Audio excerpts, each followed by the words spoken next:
Another day, another Space Marine 2 video. This time, we're going to be looking at some big questions being answered by the creative director of Space Marine 2, revolving around the story and some other things. So, bit of a spoiler warning if you haven't played the game and don't want to be spoiled. I would suggest maybe leave this video now. This is going to be your first and only potential spoiler warning. For those people who keep saying, Valrak, when we're going to get more general 40k content, trust me, next week, we're going to jump back in, talk more big rumors, huge rumors about 40k, and break some of the new Warhammer Space Marine books down as well. But for now, let's jump in and let's get waffling about Space Marine 2. So let's move over to this window so you can see the stuff that's being said. And just before we do really jump into this, I want to ask for your opinion. Would you rather me put Space Marine 2 gameplay in the background as I read this? Or do you like to see my, I don't know, my big head on the screen as I read it and go through all the things on the screen with me? I would love to get your feedback on that. Also, Oliver, if you are watching this video, because I know you are engaging with the fans, I would absolutely love to sit down with you, maybe do a video call and ask you a bunch of questions regarding Space Marine 2, the future of Space Marine 2, DLC content, really go down that rabbit hole, because I'm very, very connected to the community, and I think we would have some great questions to put towards you. If you're up for that, send me a message, mate, and I'd love to sit down and we can get something done. But beside that, let's jump in and let's take a look at this in the background right now, because Oliver over on Twitter says, I'm happy to start taking questions about the story and characters. Beware, this thread may contain spoilers. Any burning questions out there? Again, I've already warned people. So the first question we got is from Beardical Tactical Champion of Caliban. What a great name. I'm not the biggest lore buff, so I was wondering if it takes place whilst the Grey Shields are still a thing, or have they been disbanded by this point? Before even reading Oliver's statement, I can answer that it takes place after that. Like, this takes place way after. Way after. But Oliver states, this is post-Grey Shields. They have since been divided up into chapters, and the Imperium now make Primaris in real time instead of waking them up from stasis.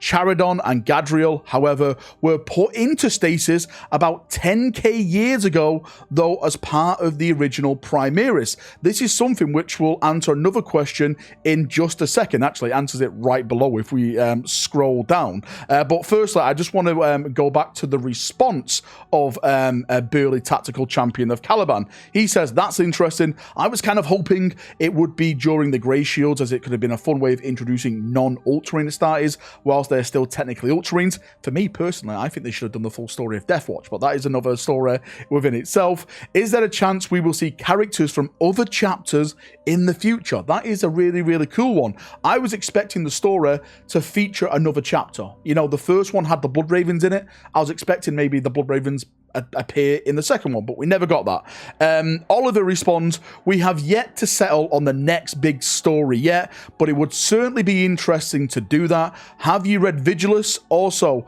the 40k galaxy has so many breaches in space-time that it's actually possible for a company of Grey Shields to be out there somewhere, cut off and alone. Technically, time travel does exist in Warhammer 40,000 on a technical level, but I always find time travel stories are kind of, yeah, they're not my thing. But that, again, that's just me. Bailey Tactical Gaming then replies, I haven't read Vigilus yet. Are they some campaign books?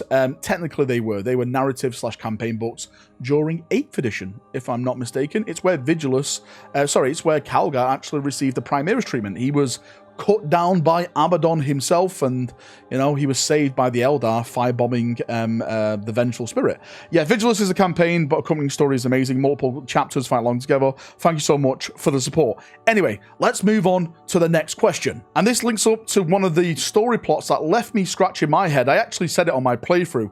Maybe it makes sense that they were awoken from stasis. We've had that before with characters in the lore, one being Felix, if you've read the Dark Imperium books. I'm not going to go into that because, again, I'm not going to spoil that for you. So, Umbra Flammer, hopefully I'm saying the name right. So, about Charidon. First, he mentions Calf as it happened yesterday, despite it being 10,000 years ago. Was he one of the Primaris that got put to sleep while still being perfected by Call? And Oliver says, bingo. He was put into stasis in the years surrounding the Heresy as part of Call's initial step to create Primaris.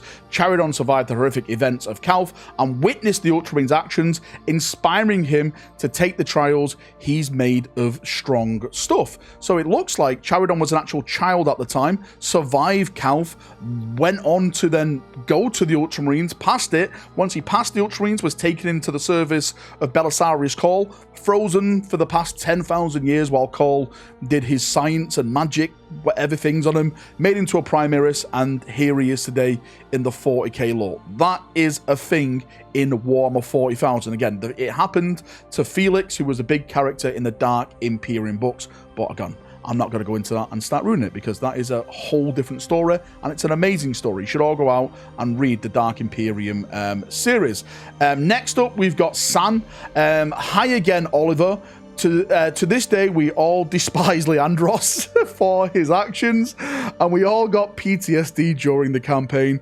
When it seemed we were headed in that direction with Galadriel, did you expect that an extreme positive reaction to his character arc ended with my new favourite character? I'm so glad to read this. Galadriel, Oliver says, was a tough character to write, but so worth it. I felt that Titus actually bore partial responsibility for Leandros. He did, in a way. I've said this, in a small way, Leandros was right in Space Marine 1, but we're not going to go down that rabbit hole on this one. Gadriel presented Titus with an opportunity to grow. He had to push Titus without becoming a-hole, right? Next one is from Utterly Tom. Okay, definitely spoiler territory here. Is the Tomb World and the inhabitants a sign of things to come? We already did a foil video about this. If so, are we talking about a add-on or future title? So we're talking about future story for DLC, or is this going to be Space Marine 3? Oliver says, if I told you, it could spoil things. I personally believe, right, this is the Valrak take, I personally believe that the Necrons are going to be toyed with in a Space Marine. I'm not going to say sequel, it's way too early to start speaking sequels. Let Space Marine 2 get as much content as humanly possible. But I would love maybe a little add-on, maybe a little PvE operation mission which hints at more of a Necron presence. I think that could be an absolute massive thing. Again, let's go back to Oliver's things because I got completely sidetracked. He says, the 40k universe is massive and that Tomb World shows people ancient and complex the galaxy is. The races have come and gone before the humans even existed. It's such a great theme. There's a lot of potential for great stories. That is the main thing about Warhammer 40,000. There's so many stories. There's so many races. There's just so much narrative out there. It's really hard to pick a set narrative and go with that, because you feel like, oh, we could have added this, we could have added that, but you have to pick one and you have to do it. Next question comes from 16 Gears, well, .16 Gears. He says, congrats on the game's success. Again, yeah, congrats, it's massive. It's incredibly fun. So Imara's realm at the end of the game, did the squad actually step into the warp in its entirety, or just a private space of some kind? Because as cool as Titus as he is and his boys blue aren't quite Caldor Drago. I do understand that this question. Thank you. We consider it a pocket realm that is sort of a mix of the warp and real space. Imara uses the power source to create it. It collapses with the destruction of the power source. So technically, they did not go into the realm of chaos itself. It wasn't 100% warp dust. It was kind of a go-between real space and some warp shenanigans going on. That is a pretty good explanation for it, because yeah, if they went into actual chaos itself, it would literally drive you insane. Like instantly, like only the most fortified minds, and we're talking about, as this chat mentions, Grey Knights who train to combat chaos could, you know, withstand a chance at doing this, and not even, you know, like the normal recruits of them. It's like the heroes like Caldor Drago. Moving on, Chris states, not story or character related, but any idea when servers are going to be improved? Still getting the joining server bug. Over the past couple of days, I had probably the worst experience I've had with servers. Constantly disconnects, drops out, I have to restart my game after every 3 or 4 games. So hopefully they do start improving the servers. I understand the game is massively popular at the moment. As I'm recording this, the game has been out less than a week and it is just smashing it. It's like the highest player recorded count for a 40k game. It's confirmed it's sold over 2 million copies, right? Both console and PC. The game is a huge success. Every big YouTuber you can think of is literally thumbing in a software of Titus at the moment. That's how popular this game is. Oliver says the backend team is constantly working on that, I can assure you. So hopefully this is going to be resolved very, very soon. Big Tomo, mate, what a name. Is probably a small guy, who knows. Will we see large-scale maps for Warhammer 40,000 battling against hordes of enemies? And will there be a PvE that supports more than 3 players, such as 6 to 9 players or truly large maps? What an amazing question, mate. What an absolutely amazing question. A Battlefield-style SM2 game mode would certainly be a sight to behold, but I think that would be a different game. It would require a whole new set of balancing rules to make it feel more satisfying, resources intensive, to say the least. No plans for that right now. Kind of sad noises on that one for me, because I keep saying, as much as I love the 6 vs 6, and I've had an absolutely amazing time in PvP, I at least wanted 8 vs 8, just like the original game. And in a perfect world, I was thinking 10 vs 10, 12 vs 12, something like that, 24 players max. Imagine the maps, imagine the warfare. Imagine, like, you know, a vehicle you could take and, you know, have a dreadnought or something, or a repulsor tank. Try and imagine Eternal Crusade, but with the Space Marine skin and working. Do you know what I mean? Like Space Marine 2, but Eternal Crusade scale. That would be my absolute dream game. Next down the list, we've got Jeremy C. Amazing story. Congratulations. Like most people, I wonder why Leandros has been promoted to chaplain. This is a spicy question. It's been hundreds of years since the events on Graia. Leandros had his own journey. He was an annoying character in the first game, but suspicion is very much the norm for current Imperium. His hostility actually suits him a chaplain role quite well.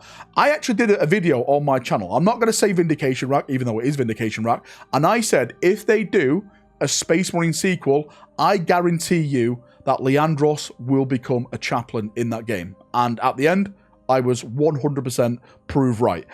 Next up is John. Hello, not exactly a story or character question, but what are the odds of adding cool basic QOL features like FOV sliders, sensitivity with decimals, scoped, etc., or multiple binds for the same key? Thanks. Again, this is a more of a technical side. I don't really understand this. I know what an FOV slider is. That is something I do know. We are very passionate about supporting QOL improvements. We're addressing game issues first, but we start thinking about QOL as soon as we're through that. I expect there will be an official announcement as that happens. So it's probably in the pipework, and it's got to happen sometime in the future. Next up is a guy called Luke Addison. I had like 40 about characters, Titus, and races all ready for our interview before things got way too hectic for you. After interviewing Clive and Tim, I'm ready for more. So do you let me know if you have a spare half an hour time, chap? Absolutely. If you talk to Focus, they will help set up. Hey, listen, Luke, get in line, mate, right? Listen, get in line. I'm first up, Oliver. Right? Don't ignore him, Oliver. He's had his go on the roundabout. It's time for Big Daddy Rack. But yeah, hopefully you get some questions answered. Centeno, am I saying you right? Hopefully I am. Maybe not about the story, but do you have plans for a rank mode in PvP? The game has esports potential. Nothing yet, but time will tell. Technically, the game is kind of esports, I would argue. You do have a ranking structure. I just reached the max rank, level 25, but I understand what he means. In a perfect world, I think PvP should have private lobbies, and on top of that, it should have a spectator mode. So people like myself can host community-wide tournaments, get clans in, get players in, host it for prizes, you know, bragging rights, stuff like that. The game has the foundation right now to be absolutely incredible. They just need to grab it firmly and ride it into the sunset. That sounded wrong, but you know what I mean. The Ghost Gamer, will there be any future expansions on the story in-game? If so, will it introduce new characters to fight along throughout the said story? There will be a future story editions for sure. So there we go. We know there's going to be future story editions. That's confirmed now. But I cannot comment on that at this time without spoiling it. Technically, we do know that Titus is going to appear in an Amazon TV show at the end of Space Marine 2. I was going to say Amazon. Titus was given the laurels of victory on his helmet for what he achieved during the campaign. That same Titus helmet is in the Amazon show that's going to be premiering around December. So we know that it's set after the current event in Space Marine 2. So hopefully we'll maybe get a campaign surrounding that Amazon episode, what's going to be happening around December time. David is the next question. Operations are tied to the campaign, so if we get new operations, does that mean new stories? That would be awesome. Can't wait to see it. There's a lot of untold stories in a war of this size. We are already creating new content for operations that will expand on the narrative. Lots more to come. So again, more confirmation about more stories, some of them for operations. No burning questions here. Just a huge thank you for the sick game. Thank you very much. Yeah, like I said, thank him all. Thank the entire team. They've all smashed it out of the park. When can I get the tutorial suit that Titus had? It looks so cool. That's Mark 8 Deathwatch Power Armor. Not currently available in multiplayer, but it should be. Listen, I'm just going to play devil's advocate here. Put every single mark of armor in the game. From Mark 2 all the way till Mark 10. We want it all. I want, Mark 5 studded armor. I want Mark 3. I want Mark 2. I want Mark, 7 errant armor. I want it all, right? I would even let Mark 6 Corvus armor in. I'm not a fan of it. I hate the beaky stuff. It reminds me of a woodpecker. But let us have as much customization as possible. It's all about the rule of cool, right? PvP is PvP. It's not affecting the story, right? It's PvP. Let us have the cool stuff. Neon, will we ever get to punch Leandros in the face? This would be great. Maybe we need a training simulator with that in it. You definitely need that, right? I'd be working out 12 hours a day, right? Fit rack would be made. And the last question comes from Rastelin. Hopefully, again, I'm pronouncing your name right. I haven't. I probably butchered it. This is the last one because he stopped answering after this. He probably went to bed. He's tired, right? So this chap asks, so happy to play the game that restores the Warhammer world so well. My question is about the relationship between Leandros and the chapter. Of course, this part involves the future narrative. You don't have to answer it. The question is a bit long, but I will put it in the reply. I used to hate the character very much, but when I saw his performance in the new game, I explicitly sensed from the kind and almost morbid, but pure belief and obsession, which made his image more complex and interesting. Thank you very much. The last point is a great observation. This is exactly right. It's too easy to paint characters as villains. Leandros generally thought he was doing the right thing. Again, he did, right? He thought Titus was corrupted by chaos. There was no chaplain around, so he went to the next senior source, which just happened to be an Inquisitor of the Ordo Malleus, which then took Titus away, stored him in stasis, and just kept him locked up, doing tests on him and stuff like that. It sucked how it turned out, but what was Leandro supposed to do? Trust a potential chaos agent? It's better safe than sorry, I say. Leandro generally thought he was doing the right. He bypassed the chain of command because he believed catastrophe was close at hand. Titus truly displayed, well, it says, it goes on to part 2, an explicable resistance to the warp energies of Nemroth, spoke in the front of Leandros, saying Titus was connected to the warp. The potential fallout from the demonic possession or corruption is severe. I felt Leandros came across as annoying in SN1, so I wanted to mature him. Part 3, want to mature him in this game. I think 5th edition chapter saw his 5E. I'm not sure what that means. Sorry, I've just butchered it. I think 5e chapter saw his qualities and put him through hell to temper them. He became a chaplain because once forged into the right character, he was perfect person to enforce absolute devotion and stand no wavering. He makes a brilliant chaplain. There's no argument about that. Leandros is everything you would expect from a chaplain. Pure devotion, pure unmerciless, right? He is there to inspire you to die for the God Emperor. That is their duty, right? to inspire your service, your sacrifice for the Imperium and to the Emperor of Mankind himself. But that's enough waffling for me. Thank you for coming. Thank you for watching. Massive shout out to Oliver for doing this over on Twitter. Mate, absolute props to you. Again, if you want to sit down and talk, I've got so many questions to ask you. I know some questions you won't be able to answer, but so many ideas and suggestions which could maybe, you know, put this game even on a bigger level, a huge level that we could all enjoy even more and attract even more people to it and more success, right? It could be absolutely amazing. Also, right before I go, I better be in one of the operations modes, right? I want to see Chapter Master Valrak descend from the heavens in his drop pod, leading the Reclaimers of Dawn, the best successor chapter of the Dawnine lineage. Thank you for coming. Thank you for watching. Have a great day, evening, night, wherever you are in the world, and bye-bye.